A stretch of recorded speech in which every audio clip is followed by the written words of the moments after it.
Alright guys, so this was actually one of my last few workouts before I started my deload. It was a 1 rep max on bench followed by 3 by 4 and pretty much a typical accessory. So here's me warming up with 135. Felt really good. I was actually super excited. I'm about to bench 365 up in this bitch. But no, put on 225 and it actually felt, I don't want to say it felt heavy, but it didn't feel 100%.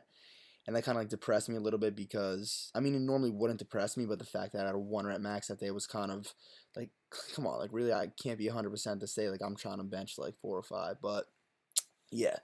So 315 went up, skipped 330, went straight to 335. Decided YOLO, I'm just gonna try it and lowered it to my chest, misgrooved, plates kind of slipped off to the right a little bit, so I kind of completely gave up. I was like, oh, like, that was such a waste of time. Forgot the clips, put the clips back on, used a little bit of glute raise, so that actually does not count as a max, but I still managed to lock it out. Not really happy because I wanted to hit like 335 or 340 with my glutes on that day, but didn't happen, so whatever.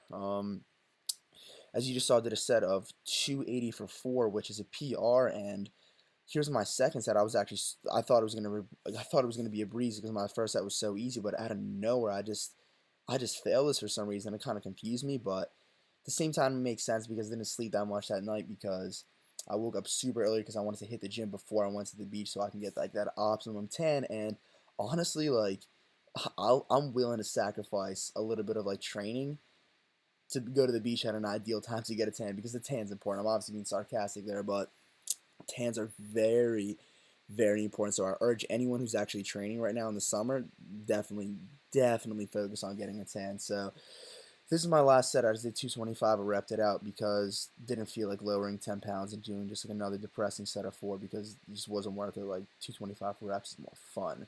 But yeah, here's Jonas banging out a few sets of seated dumbbell shoulder press, and I'm about to go hit it.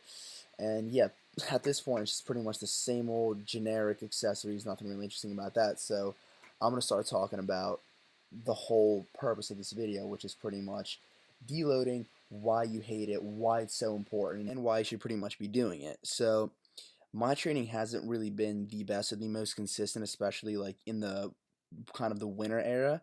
But in the summer, it's been super on point. I've been kind of pretty much destroying my workouts, going all the time, not missing a single workout. And honestly, I feel like a large reason of that is because the weather's just been so nice out. But yeah, when you're training, doing kind of like a power builder style approach, or like you're running like one of my programs, or just any program where you're just kind of lifting heavy in general, you're gonna get your central nervous system is gonna be taxed, and there's pretty much like there's two forces that come into play when it comes to lifting a weight. There's like the strength of your contractile tissue, right, and your central nervous system output. Those are two very important like roles. People think, oh, it's just the muscle, but no, like how strong of like a signal, how strong of like a pulse your CNS could send out, like that means a lot in terms of how much weight you can lift. And when you're lifting heavy, you are taxing your central nervous system. And the next, like this is honestly probably one of my last few actual good workouts before everything just started feeling like shit. And when I say feeling like shit, I mean just unracking light weights. Just any like 225 on squat was feeling hard, 315 on deadlift was feeling hard, and no matter how psyched up I got, no matter how much I slept, like my body was just beat. And that's pretty much why I started deloading, which you're about to see right here. I did 275 for a 3 by 3, and it looks very easy, but trust me, do not be deceived. It felt extremely difficult, and when I actually started noticing, I started getting weaker and all my joints started hurting, and had this unexplainable weakness to me that I couldn't put my finger on. I realized, okay, my CNS is snapped.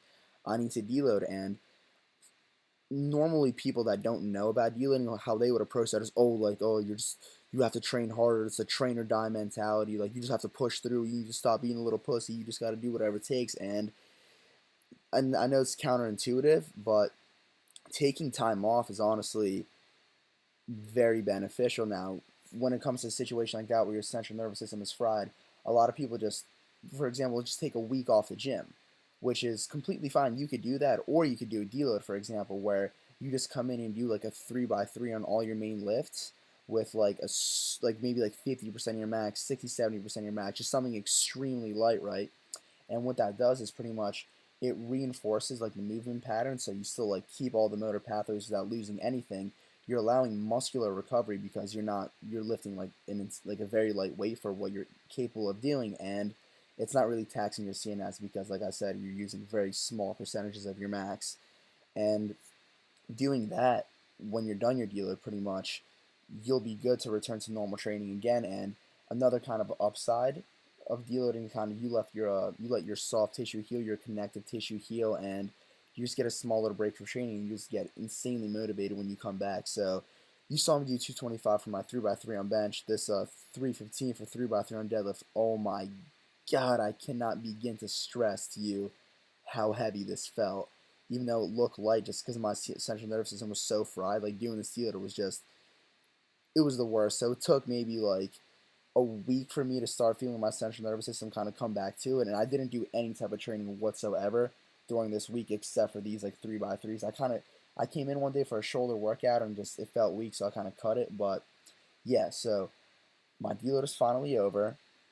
I'm 100% ready, and I actually just started my training program 2 days ago, and I have a special guest that came down to visit. So the next video that you guys are about to see is going to be some sick vlogs with him, and yeah, I'll see you guys there. And once again, real quick, if you have any questions about deloads, if I see any really good questions in the comments, I'm going to answer them as thoroughly as possible. So yeah, hope you guys enjoyed it. Hope you guys were informed, and see you guys in the next video.